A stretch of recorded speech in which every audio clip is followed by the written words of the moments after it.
Good morning. This is All India Radio Kohima. The morning news read by Nobin Pradhan. The Congress has appealed electorates to vote in favor of Congress candidate Khasio Anar in the November 3 by-elections to the Pungru Kipiri Assembly constituency. Addressing a press conference at Kipiri yesterday, Nagaland Pradesh Congress Committee President K. Thiria said that among the 5 candidates in the fray for the by-poll, Congress candidate is the only party with a defined election manifesto and commitment. Thiria said electorates should not just vote for money or any form of inducement, but they should vote for issues and defined objectives, which is not happening in Nagaland. Thiria expressed hope that the Congress candidate will come out with flying colors, stating that given the opportunity, the Congress would fulfill its election manifesto. He said once the Congress candidate Anar is elected, he will be the sole representative in the State Assembly, which will change the political dynamics by infusing Congress ideology in the days to come. Lok Sabha Speaker Om Birla has said that BRICS countries need to intensify their collective fight against terrorism, which poses the biggest threat to humankind. Virtually addressing the meeting of the 6th BRICS Parliamentary Forum yesterday, Birla said, as people's representatives, parliamentarians can no longer be silent bystanders and that they must unite to fight the challenges of terrorism and violent extremism.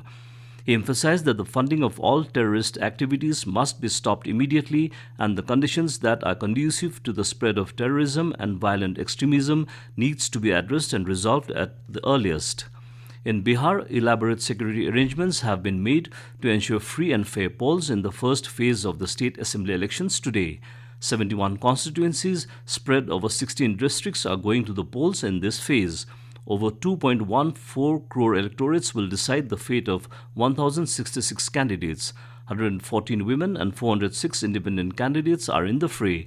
Voting started at 7 a.m. and will continue till 6 p.m. Chief Electoral Officer H.R. Srinivasa said out of 71 constituencies, 35 are in the Naxal-affected areas where voting will be held in a staggered manner. Union Commerce and Industry Minister Piyush Goyal has called upon the global community to ensure timely and equitable availability of vaccines and medicines for COVID-19 in sufficient quantities and affordable prices. In his intervention at the virtual informal meeting of WTO ministers held yesterday, Goyal said India and South Africa have proposed trade-related aspects of intellectual property rights TRIPS waiver to address the challenges that countries with limited manufacturing capacity will face in accessing these medical supplies. He called upon all members to support the proposal in order to have a decision on it by the 12th Ministerial Conference, if not earlier. Goyal said that the COVID-19 pandemic has brought out the inherent weaknesses and inequalities in the global economic and trading system. He said the need of the hour is to take effective measures to address the immediate challenges and also prepare a long-term roadmap on how to reform an ailing and imbalanced global trading system. Nagaland has sent a total of 97,215 suspected COVID-19 samples for testing.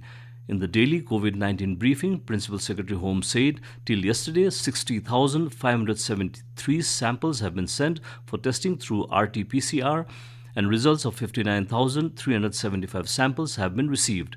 In addition, a total 32,943 samples have been sent for testing on TrueNat and results of 32,894 samples have been received. Through rapid antigen test, 3,699 samples have been tested. Of the total samples sent, the result of 95,968 has been received, of which 8,726 are confirmed COVID-19 cases, while the outcome of 1,247 samples is awaited. The caseload comprises 3,815 armed personnel, 2,847 traced contacts, 1,636 returnees from other states, and 428 frontline workers. And as the nation fights COVID-19 pandemic, let us all remember to stay safe and protected by following these 3 simple steps. Wear a face mask, wash hands frequently, and follow social distancing. With that, we come to the end of the morning news. Have a nice day.